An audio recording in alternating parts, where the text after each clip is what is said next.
नमस्कार दोस्तों, मैं हूं अंजलि और स्वागत है आप सभी का आपके अपने YouTube channel Bharat GK with Anjali में। और आज अपन पढ़ने जा रहे हैं एसएससी एमटीएस की 18वीं क्लासेस। इससे पहले मैं 17 क्लासेस कंप्लीट करवा चुकी हूं।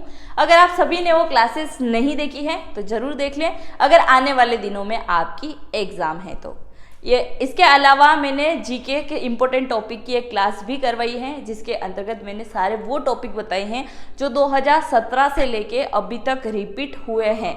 जिन जिन टॉपिक से लगातार क्वेश्चन पूछे जा रहे हैं वो सारे टॉपिक मैंने एक वीडियो में बताए हैं। अगर आपने अभी तक वो वीडियो नहीं देखा है तो ज़रूर देख ले। और साथ मैंने एक और वीडियो बनाया है एसएससी एमटीएस की रणनीति, कि आप कम समय में अपनी बेहतर तैयारी कैसे कर सकते हैं, ऐसी कौन सी चीज़ें हैं जिनको आपको पढ़ना है और ऐसी कौन सी चीज़ें हैं जिनको आपको बिल्कुल स्किप करना है। तो वो दोनों वीडियो आप जरूर देख लें अगर आपको एसएससी एमटीएस में सिलेक्शन चाहिए तो। चलिए शुरुआत करते हैं आज के अपने इस नई क्लास की।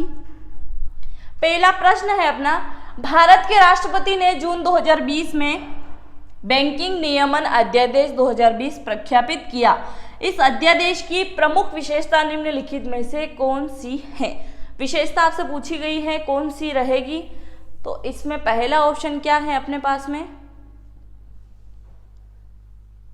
पहला ऑप्शन हो जाएगा, यह अनुसूचित बैंकों के बोर्ड के लिए अधिक निर्देशों की नियुक्ति के लिए माध्यम से भारतीय रिजर्व बैंक को अधिक विनिमय करती है। नहीं हो सकता, अनुसूचित जाति का यहाँ जिक्र हो रहा है, जबकि भारत के बैंक की बात हो रही है राष्ट्रपति द्वारा जो जारी हुआ है उसमें, क्योंकि उसमें सिर्फ एक ही कास्ट नहीं आएगी, सारे जिनके भी पास में क्या है भारतीय नागरिकता है वो सभी शामिल होंगे। दूसरा है, यह बैंकों के लिए टीयर वन कुंजी से संबंधित मानदंडों की शिथिलता करता है। यह विदेशी ऋणात्मक संस्थाओं को भारत में अपनी शाखाएं स्थापित करने की अनुमति देता है। या फिर यह शहरी और बहुराजकीय सहकारी बैंकों को भारतीय रिजर्व बैंक की देखरेख में लाता है। यानी कि ये इसका आंसर सही हो जाएगा। अब इसमें होगा क्या, ये पूछा गया है कि यह शहरी और बहुराजकीय सहकारी बैंकों को भारतीय रिजर्व बैंक की देखरेख में लेके आएगा। तो बैंकों का बैंक आप किसको बोलते हो? आरबीआई बैंक को बोलते हो। और उसी के द्वारा ये सारी चीज़ें होगी कि शहर में जो स्थापित किए गए वो बैंक, और बहुराजकीय सहकारी बैंक, यानी कि सहकारी बैंक का अर्थ क्या होता है? निजी, एक तो निजी तौर पे, जैसे मैंने पैसा लगाया है उसके अलावा थोड़ा पैसा सरकार का लगा हुआ है, 50-50% क्या है, पार्टनरशिप इसमें आएगी, और वो बनेगा सहकारी। आप बोलोगे सरकारी तो वो हो जाएगा गवर्नमेंट के अधीन। निजी यानी खुद का स्वयं का, सहकारी यानी कि दोनों का मिला जुला। तो ऐसे करके आप अपने क्वेश्चन को याद रख सकते हैं। चलिए बढ़ते हैं नेक्स्ट क्वेश्चन पे। संविधान के अनुसार हिरासत में लिए गए और गिरफ्तार किए गए प्रत्येक व्यक्ति को इस प्रकार की गिरफ्तारी के घंटे की अवधि के भीतर गिरफ्तारी के स्थान से निकटतम मजिस्ट्रेट के सामने पेश किया जाएगा। इसमें गिरफ्तारी के स्थान से लेकर मजिस्ट्रेट के कोर्ट तक यात्रा करने में लगे समय की छूट दी जाएगी। इसमें कितना समय मिलेगा? सिर्फ 24 घंटे। सिर्फ 24 घंटे आपको दिए जाएंगे। इसके अंतर्गत क्या होगा, अगर आपको कोई भी पुलिस वाला गिरफ्तार करता है, या आईपीसी सेक्शन में आपको बताती हूँ, जिसके अंतर्गत क्या होगा, अगर आपको कोई भी पुलिस वाला गिरफ्तार करता है तो वो मजिस्ट्रेट के सामने पेश नहीं करे तब तक आपको कोई भी प्रताड़ना नहीं कर सकता। जैसे कि आपको किसी भी तरीके से फोर्स नहीं कर सकता है कि वहाँ क्या घटना घटित हुई वो डिटेल आप हमको पहले से ही बताओ, जबकि आप मजिस्ट्रेट के सामने पेश नहीं किए गए हो। और अगर आप गिरफ्तार किए गए हो तो 24 घंटे के अंतर्गत पास के ही न्यायालय के सामने, मतलब न्यायाधीश के सामने आपको क्या है, उपस्थित किया जाएगा। वो ही फैसला सुनाएंगे कि आपको रिमांड पे भेजना है, सजा देना है, क्या करना है क्या नहीं। तो वो सारी चीजें उनके हाथों में निहित होती है, ना कि किसी भी पुलिस अधिकार के हाथ में निहित होती है। तो ये चीजें आपको पता होना चाहिए। नेक्स्ट है, मिशन अंत्योदय नामक एक मिशन प्रकार की परियोजना की परिकल्पना निम्नलिखित में से किसके द्वारा की गई है? किसके द्वारा होती है? तो ये होती है ग्रामीण विकास मंत्रालय के द्वारा। अब यहाँ पे मैं आपको बताती हूँ सारे मंत्रालय के मंत्री जो कि कभी भी एग्जाम में आ सकते हैं। इसमें क्या है, ग्रामीण विकास मंत्रालय की अगर मैं बात करें तो इसमें क्या आ जाएगा, गिरिराज सिंह। गिरिराज सिंह, और गिरिराज सिंह कौन है? तो ये है ग्रामीण विकास मंत्रालय के मंत्री। अब आप बोलोगे हमने बहुत सारी जगह पढ़ा है जिसमें लिखा हुआ है पंचायती राज मंत्री, तो ये दोनों ही हैं। जैसे अमित शाह के पास में है ना, गृह मंत्रालय भी है, सहकारिता मंत्रालय भी है, उसी प्रकार से प्रधानमंत्री के हाथों में होता है नीति आयोग और बहुत सारे मंत्रालय। तो इसी प्रकार से क्या है, गिरिराज सिंह जी के पास में ग्रामीण विकास मंत्रालय के साथ साथ में पंचायती राज मंत्रालय भी इन्हीं के पास में है। दोनों ही चीजें आपको पता होनी चाहिए। परिवहन विकास मंत्रालय की अगर मैं बात करूं तो ये किसके पास में है, नितिन गडकरी, नितिन गडकरी के पास में है, गडकरी। अब मैं आपको इनको याद करने के लिए थोड़ी फनी ट्रिक बताने वाली हूँ, जिसमें क्या होगा, परिवहन विकास मंत्रालय, परिवहन से संबंधित क्या है, परिवहन कहाँ चलते हैं, सड़कों पे चलते हैं ना। अब सड़कों पे चलते हैं और ग्रामीणों इलाकों में आपने अधिक टाइम देखा होगा, क्योंकि वहाँ की सड़कें अच्छी नहीं होती हैं। क्योंकि मैं भी गाँव से ही बिलोंग करती हूँ, तो मुझे पता है कि सड़कों का क्या हाल है गाँव में। तो जो सड़कें अच्छी नहीं है, खड्डे वहाँ पे हो रहे हैं, तो कैसे याद करोगे, नितिन गडकरी, यानी कि मंत्री साहब सड़कों को आप सुधारो, अच्छा बनाओ। तो ऐसे आप याद रख लो कि परिवहन विकास मंत्रालय नितिन गडकरी, यानी कि क्या हो जाएगा, आपको याद हो गया होगा मेरे हिसाब से। स्वास्थ्य विकास मंत्रालय की अगर मैं बात करूं तो इसको भी लॉजिक से याद करेंगे, मनसुख मंडाविया, मनसुख मंडाविया। मनसुख मंडाविया में क्या हो जाएगा, अगर आपका मन सुख है, स्वास्थ्य अगर आपका अच्छा है तो क्या होगा, आपका मन भी सुखी सुखी रहेगा, अच्छा रहेगा। तो मनसुख मंडाविया में क्या हो जाएगा, स्वास्थ्य विकास मंत्रालय जारी, मतलब ऐसे ही आप याद रख सकते हो। शहरी विकास मंत्रालय की अगर मैं बात करूं तो इसमें कौन आ जाएगा, हरदीप सिंह पुरी, हरदीप सिंह पुरी आ जाएगा, हरदीप सिंह पुरी। तो ये क्या है, शहरी विकास मंत्रालय के मंत्री हैं। तो इसका आंसर आपने देख लिया है, ग्रामीण विकास मंत्रालय है। आगे बढ़े, नेक्स्ट है, निम्नलिखित में से किसी ने मार्च 2020 में तीसरे वार्षिक हॉकी इंडिया पुरस्कारों में से प्लेयर ऑफ द ईयर पुरस्कार की श्रेणी में हॉकी इंडिया ध्रुव बत्रा पुरस्कार जीता है इन्होंने। और ये कौन जीतते हैं, तो ये जीतते हैं मनप्रीत सिंह। ये कौन है, हॉकी के खिलाड़ी हैं।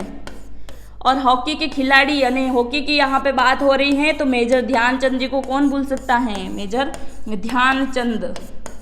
इनको क्या कहा जाता है, हॉकी के जादूगर इनको कहा जाता है। काफी समय आपकी एग्जाम में क्वेश्चन आता है कि हॉकी का जादूगर किसे कहा जाता है, तो कहा जाता है मेजर ध्यानचंद जी को। ये मनप्रीत सिंह हॉकी टीम के खिलाड़ी हैं और प्लेयर ऑफ द ईयर पुरुष श्रेणी में इनको पुरस्कार जीता है। कहाँ से शुरुआत होती है हॉकी की, मिस्र से। कहाँ से होती हैं, मिस्र से। और हॉकी क्या है, इंडिया का नेशनल गेम है, जबकि खेला क्या जाता है सबसे अधिक, क्रिकेट। क्रिकेट के दीवाने ज्यादा है, हॉकी के नहीं। आगे बढ़े, नेक्स्ट है G7 सम्मेलन 2021 की मेजबानी कौन सा देश करेगा। ये 5G मत पढ़ लेना, 5वें नंबर का प्रश्न है ये। G7 सम्मेलन 2021 की मेजबानी कौन सा देश करने वाला है, तो यूके कर चुका है, यूनाइटेड किंगडम की यहाँ पे बात हो रही है और ये मेजबानी कर चुके हैं। और अभी 2023 में मेजबानी कौन करेगा, तो अपना देश इंडिया। नेक्स्ट है पद्म भूषण 2020 के प्राप्तकर्ताओं में से एक जगदीश सेठ जी हैं, जिन्होंने क्या है पुरस्कार जीता है। और आपसे पूछा गया है कि कौन से क्षेत्र में इन्होंने पुरस्कार जीता है, तो ये कौन से क्षेत्र में पुरस्कार जीतते हैं, जगदीश सेठ। तो ये जीतते हैं साहित्य और शिक्षा में। और अभी वर्तमान में जो पुरस्कार दिए गए हैं, सारे पुरस्कार मिला के 106 पुरस्कार मिले थे। इसमें से क्या है, पद्म विभूषण, पद्म भूषण, पद्म विभूषण और पद्मश्री। तो पद्मश्री कितने लोगों को मिला है, 91 को। पद्म विभूषण मिला है 6 लोगों को और पद्म भूषण मिला है 9 लोगों को। इन सभी को आप प्लस करोगे तो कितने हो जाएंगे, 106 हो जाएंगे। और 106 लोगों को अभी पुरस्कार मिल चुके हैं। नेक्स्ट है निम्नलिखित में से कौन सा नृत्य रूप हिमाचल प्रदेश में प्रचलित है। तो सबसे अधिक हिमाचल में कौन सा नृत्य होता है, तो होता है नाटी और उसके बाद में होता है थोरा। इसका आंसर नाटी सही हो जाएगा। और दोनों के दोनों नृत्य कहाँ के हैं, हिमाचल प्रदेश के हैं, हिमाचल प्रदेश के। अगर मैं राफ की बात करूं, ये राफ नहीं, ये राउफ है, राउफ। राउफ नृत्य की अगर मैं बात करूं तो ये कहाँ का है, तो ये आ जाएगा जम्मू कश्मीर का, जम्मू कश्मीर का नृत्य है राउफ। लाहो की अगर मैं बात करूं तो ये आ जाएगा मेघालय का, और ये क्या है, मेघालय का एक प्रमुख नृत्य है। खासो गारो जनजाति यहाँ पे निवास करती है, खासी गारो जनजाति, हाँ। और मेघालय में क्या है, खासी गारो जनजाति, जो कि बहुयात में पाई जाती है। खासी गारो यहाँ पे क्या है, एक पहाड़ी भी है, जो किससे टच में लगता है, बंगाल की खाड़ी में लगता है या अरब सागर में लगता है, आप मुझे कमेंट करके बताएंगे। नेक्स्ट है लोथल, प्राचीन सिंधु घाटी सभ्यता का एक प्रमुख शहर है, निम्नलिखित में से किस राज्य में स्थित है। और ये वाला क्वेश्चन अगर आपने ढंग से नहीं पढ़ा तो ये आंसर आपका गलत हो सकता है, अगर ऑप्शन में थोड़ा सा चेंज कर दिया जाए तो इसके अंतर्गत आप गलती कर सकते हो। अगर मैं यहाँ पे लिखूं भारत और पाकिस्तान, बांग्लादेश और नेपाल, आप इसमें आंसर क्या लगा के आओगे अगर मैं इस लोथल को हटा दूं। प्राचीन सिंधु घाटी सभ्यता का एक प्रमुख शहर है, या भले ही मैं एज इट इज ऐसा ही रहने दूं, लोथल प्राचीन सिंधु घाटी सभ्यता, क्योंकि सीधा सीधा पढ़ने में आपको क्या आ रहा है, सिंधु घाटी सभ्यता, ये लगा है टिक पाकिस्तान, क्योंकि है कहाँ पे, सिंधु घाटी सभ्यता पाकिस्तान के अंतर्गत चली गई है। तो इस प्रकार से आप अगर इसको देखोगे तो आंसर गलत हो जाएगा, और आपको ऐसा नहीं करना है, क्वेश्चन को अच्छे से पढ़ना है।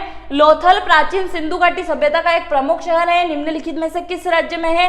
बात यहाँ पे लोथल शहर की हो रही है, और लोथल कहाँ पे आता है, गुजरात के अंतर्गत आता है। और अगर आपसे पूछा जाए प्राचीन सिंधु घाटी सभ्यता का प्रमुख शहर वो कहाँ पे है, तो वो कहाँ पे चला जाएगा, पाकिस्तान के अंतर्गत चला जाएगा। तो आपको याद रखना है लोथल से संबंधित गुजरात, यानी कि रानी की वाव, कच्छ वगैरह, कालीबंगा, ये सारी चीजें कहाँ पे हैं वो आप मुझे कमेंट करके बता देना, क्योंकि गुजरात का हिंट तो मैं आपको दे ही चुकी हूँ। नेक्स्ट है पंचायती राज संस्था को निम्नलिखित में से किसी संवैधानिक संशोधन द्वारा संवैधानिक दर्जा प्रदान किया गया है। संशोधन की अगर मैं बात करूं, जैसे संविधान के बारे में अपन ने बहुत सारी चीजें पढ़ी है, संविधान निर्माण से संबंधित चीजें भी पढ़ी हैं, अनुच्छेद से संबंधित, अनुसूचियों से भी संबंधित चीजें पढ़ी हैं। तो अब इसमें क्या है, पंचायती राज संस्था की यहाँ पे बात हो रही है। अभी तक क्या है, 100 बार क्या हो चुका है, संविधान संशोधन हो चुका है, संविधान संशोधन हो चुका है। 100 से यानी कि 100 बार तो क्या हो चुका है, संविधान संशोधन। अब संविधान संशोधन के अंतर्गत चीजें क्या आती हैं, जैसे कोई भी चीजों को नया जोड़ना है, जैसे समवर्ती सूची को, राज्यवर्ती सूची को, नीति निर्देशक तत्व, धर्म निरपेक्षता, इसके अलावा पंचायती राज अधिनियम, बहुत सारी चीजें जिन टॉपिक को जोड़ना होता है वो किसके अंतर्गत आ जाता है, संशोधन के अंतर्गत आ जाता है। यहाँ पे आपसे पूछा गया है पंचायती राज संस्था को निम्नलिखित में से किसी संवैधानिक संशोधन द्वारा संवैधानिक दर्जा प्राप्त किया गया है, तो ये दिया गया है 73वां संशोधन अधिनियम 1992 के अंतर्गत, यानी कि 73वां संविधान संशोधन होता है 1992 के अंतर्गत, जिसमें जोड़ा गया था पंचायती राज संस्था को। अब मैं बात करूं 92वां संशोधन अधिनियम 2003, इसमें क्या जोड़ा गया है, 8वीं अनुसूची को जोड़ा गया है। 8वीं अनुसूची को क्या किया गया है, 8वीं अनुसूची को इसके अंतर्गत जोड़ा गया है। 3 लैंग्वेज को इसमें जोड़ा गया है, जो कि आप लोग मुझे कमेंट करके बताओगे। अगर आप कमेंट ही नहीं करते हो, मैं कितनी बार आपको सारी क्लासों में बोलती हूँ, अगर आपको क्लास में कोई भी डाउट आता है, कोई भी चीज़ें समझ में नहीं आ रही हैं, तो आप ज़्यादा से ज़्यादा कमेंट करो, ताकि मैं नेक्स्ट क्लास में आपका पूरा का पूरा जो भी डाउट है उसको क्लियर कर पाऊँ। किसी भी टॉपिक पर आपको वीडियो चाहिए तो भी आप कमेंट करो, ताकि मैं उस टॉपिक पर वीडियो लेके आऊँ। आप लोग कमेंट भी नहीं करते हो, लाइक भी नहीं करते हो। आप अच्छे से पढ़ाई कर रहे हो, आप भी चाहते हो ना कि आपके साथ में आपके दोस्त भी लग जाए सर भी, तो उनको भी आप जरूर शेयर करो, आपके स्टडी ग्रुप में शेयर करो मेरे चैनल को, ताकि मैं और मोटिवेट हो सकूँ और आपको अच्छी बेहतर शिक्षा दे सकूँ, यानी अच्छी चीज़ें लेके आ सकूँ आपके लिए, ताकि आपका सिलेक्शन बेहतर तरीके से हो जाए। तो आप कमेंट भी ज़्यादा करो और शेयर भी करो। अब बात यहाँ पे कर रहे हैं अपन 92 की, तो इसमें 8वीं अनुसूची जोड़ी गई है। 71 की अगर मैं बात करूँ तो इसमें क्या है, 71वां संशोधन अधिनियम 1992, इसमें भी 8वीं अनुसूची को जोड़ा गया है, 8वीं अनुसूची को, और इसमें 3 लैंग्वेज को जोड़ा गया है। इसमें 3 लैंग्वेज अलग हैं, इसमें अलग हैं। इसमें आ जाएगी मणिपुरी, नेपाली और क्या आ जाएगा,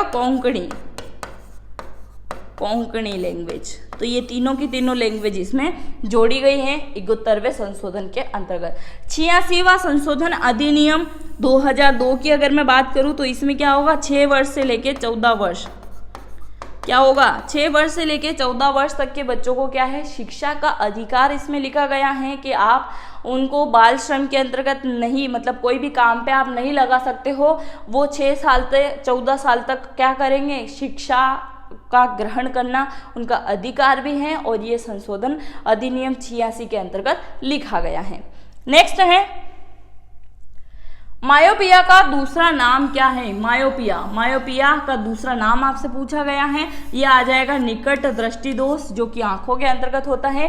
पास की वस्तुएं दिखाई देती हैं या दूर की, यानी निकट दृष्टि दोष, पास की वस्तुएं दिखाई नहीं देती हैं किंतु दूर की वस्तुएं अच्छे से दिखाई देती हैं, मायोपिया ही इसका नाम है। दूसरी लैंग्वेज में बोले तो निकट दृष्टि दोष आप इसको बोल सकते हो। नेक्स्ट है मड़ई महोत्सव निम्नलिखित में से किस राज्य में मनाया जाता है।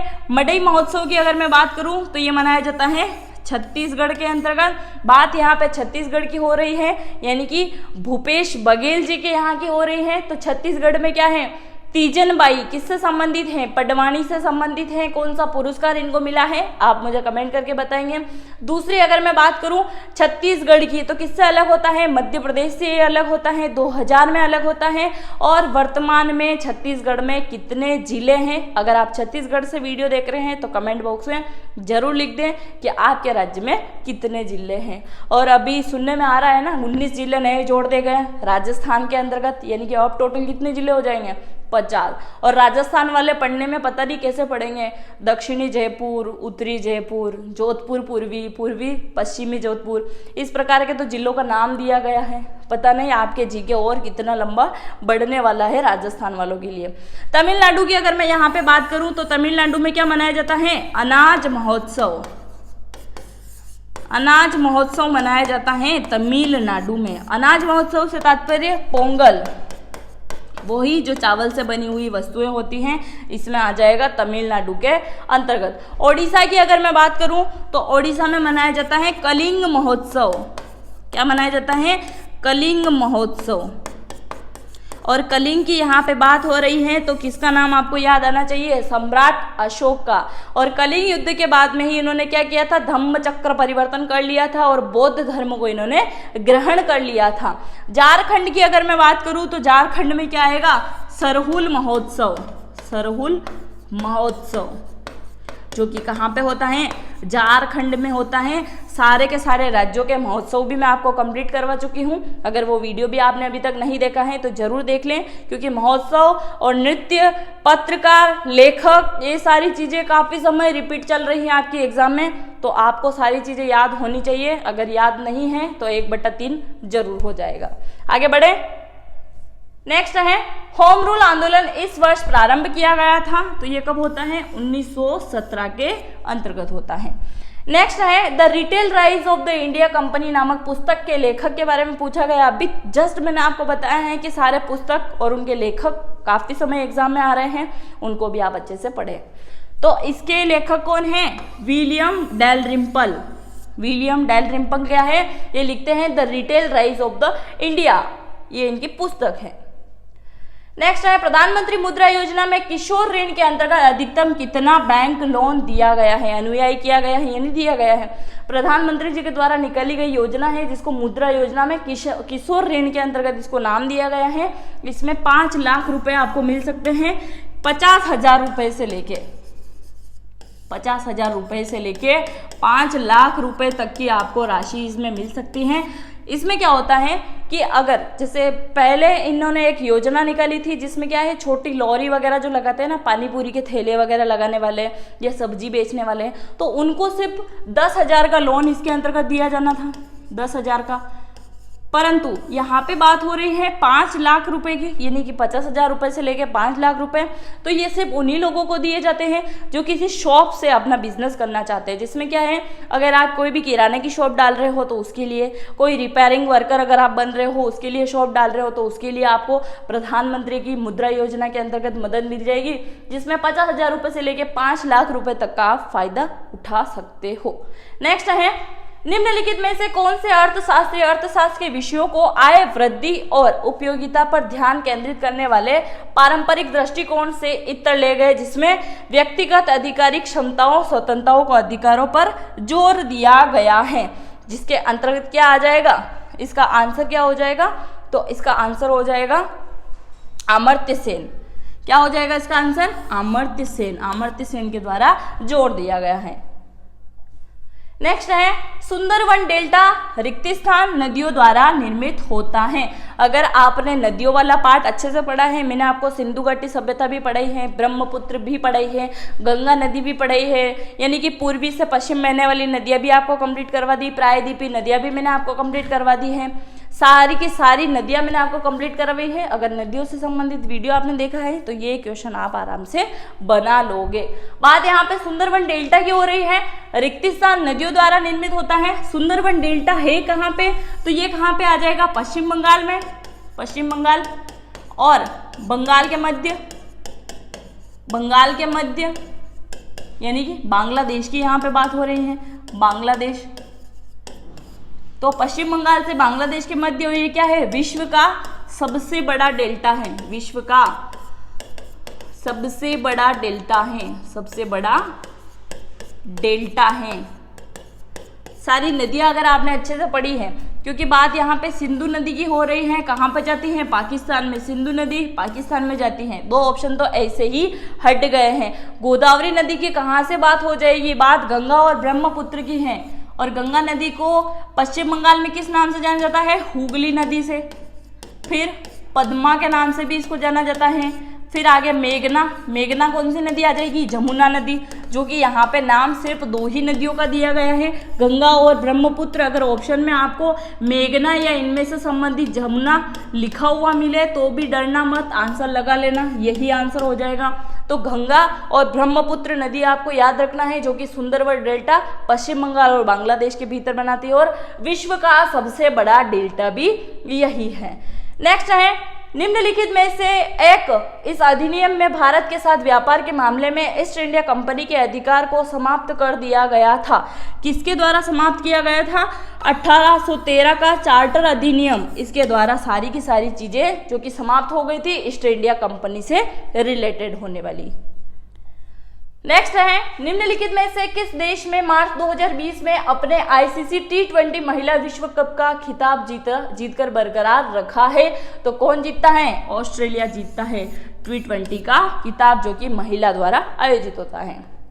नेक्स्ट है निम्नलिखित में से किसे मार्च 2020 में राष्ट्रपति रामनाथ कोविंद द्वारा राज्यसभा के लिए नामित किया गया है। सारे के सारे क्या है, मुख्य न्यायाधीश हैं। और किसको यहाँ पे क्या है, नामित किया गया है, आपसे पूछा गया है, तो सारे क्या है, मुख्य न्यायाधीश हैं, मुख्य न्यायाधीश हैं। और वर्तमान में कितने मुख्य न्यायाधीश हैं, तो एक सारे न्यायाधीश और एक क्या हो जाएगा, मुख्य न्यायाधीश। सभी को मिला के कितने हो जाएंगे, 31 हो जाएंगे। कहाँ पे है इसका मुख्यालय अभी वर्तमान में, यानी कि सुप्रीम कोर्ट या उच्च न्यायालय कहाँ पे आ जाएगा, उच्चतम न्यायालय दिल्ली के अंतर्गत आ जाएगा, दिल्ली के अंतर्गत आ जाएगा। इसमें आपसे पूछा गया है कि किसको नामित किया गया था, तो रंजन गोगोई को नामित किया गया था, रंजन गोगोई को। ये सारे के सारे कौन हैं, तो ये क्या है, मुख्य न्यायाधीश के मुख्य न्यायालय के क्या हैं, ये न्यायाधीश रह चुके हैं, राज्यसभा के सदस्य भी रह चुके हैं। कौन इनको मनोनीत करता है, राष्ट्रपति जी इनको मनोनीत करते हैं। नेक्स्ट है प्रत्येक किलोग्राम पर पृथ्वी का गुरुत्वाकर्षण बल लगभग होता है, कितना होता है, 10N होता है, 10N होता है। निम्नलिखित में से किसने ब्रह्म संहिता लिखी थी, जो ब्रह्म समाज के आस्था कथन और इसके समाज के सदस्यों के लिए कर्तव्य और दायित्व की सूची बनाई गई थी, किसके द्वारा लिखा गया था, देवेंद्रनाथ टैगोर के द्वारा लिखा गया है। और देवेंद्रनाथ टैगोर कौन है, तो ये रविंद्रनाथ टैगोर जी को आप अच्छे से जानते हैं, रविंद्रनाथ टैगोर जी कौन थे ये, तो रविंद्रनाथ टैगोर जी के पिता थे देवेंद्रनाथ टैगोर, जिनके द्वारा क्या किया गया था, स्थापना की गई थी। ईश्वरचंद्र विद्यासागर, राजा राम मोहन राय क्या करते हैं, ब्रह्म समाज की स्थापना करते हैं। केशव चंद्र सेन, ये तीनों के तीनों क्या हैं, तो ये एक समाज सुधारक भी हैं, समाज सुधारक, समाज सुधारक, और इसी के साथ में क्या है, पत्रकार भी हैं ये। तो तीनों के तीनों बहुत खूबी रखते हैं। नेक्स्ट है, निम्नलिखित में से कौन सा रोग कारक ईबोला, ईबोला इसका नाम है, रोग का कारण बनता है। तो यह होता है विषाणु के द्वारा। किसके द्वारा होता है, विषाणु के द्वारा होता है। यमुना एक्सप्रेसवे इन दो शहरों को आपस में जोड़ेगा। यमुना एक्सप्रेसवे इसका नाम दिया गया है। एक्सप्रेसवे क्या होता है, तो ये क्या होता है, 6 से 8 लेन, यानी कि जो रोड होता है वो क्या है, 6 से 8 लेन का होता है, जो क्या कहलाता है, एक्सप्रेसवे कहलाता है। जो आधुनिक की जितनी भी चीज़ें हैं, सुख सुविधा हैं, उससे लैस होता है। सारी चीज़ें इसके अंतर्गत होती हैं। जैसे कि जो भी चीज़ें चाहिए आपको उसमें मिल जाएगी। हाई स्पीड पे यहाँ पे क्या है, वाहन चल पाएंगे, जो कि बना है यमुना एक्सप्रेसवे, जो 2 शहरों को आपस में जोड़ेगा, ग्रेटर नोएडा और आगरा। आगरा यहाँ तक जाने के लिए इस पे आप चलोगे, इसमें छोटी छोटी सड़कें भी साइड में जोड़ी गई हैं, जिससे दूसरे शहर भी इससे कनेक्ट होंगे, दूसरे शहर से आने वाली गाड़ियाँ भी इस पे ऊपर चढ़ पाए। तो ये क्या है, हाई स्पीड से सारी चीज़ें चलेगी, स्पीड लेस का काम इसमें रहेगा। और आधुनिक की जो भी चीज़ें हैं ना, खाने पीने से रिलेटेड हर चीज़ आपको इसमें सुख सुविधा मिलेगी। अभी इलेक्ट्रॉनिक गाड़ियाँ आने का है तो इलेक्ट्रॉनिक पंप भी आपको इसमें देखने को मिलेंगे। सारी सुख सुविधा इसमें, कैमरे वगैरह भी लगे होंगे, एक्सीडेंट का भी मामला थोड़ा कम रहेगा, सब कुछ इसमें मिलेगा, जिसमें यमुना एक्सप्रेसवे हो जाएगा। नेक्स्ट है, वायुमंडल की ऊपरी परतों में ऑक्सीजन के 3 परमाणु वाले एक अणु पाए जाते हैं और एक परत बनाते हैं, जिसे रिक्त स्थान के नाम से जाना जाता है। तो इसको कहा जाता है ओजोन मंडल। क्या कहा जाता है, ओजोन मंडल। वायुमंडल के बारे में मैं आपको काफी समय पढ़ा चुकी हूँ। नेक्स्ट है, दुनिया की दूसरी सबसे ऊंची पर्वत चोटी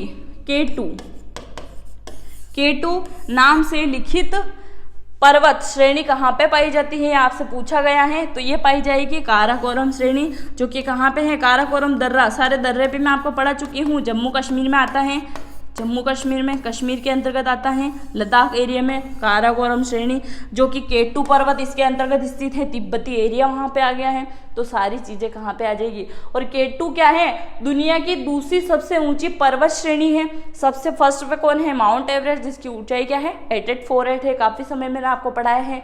सारी पर्वत श्रेणियाँ भी मैं आपको पढ़ा चुकी हूँ। ये थे आज के अपने 25 मोस्ट इंपोर्टेंट क्वेश्चन, जो कि आपको कंप्लीट करवा चुकी हूँ। अगर आपको वीडियो अच्छा लगा है तो अपने दोस्तों के साथ में जरूर शेयर करें, और अगर आप चैनल पे पहली बार आए हैं तो चैनल को जरूर सब्सक्राइब करें। मिलता है नेक्स्ट वीडियो में। जय हिंद, जय भारत।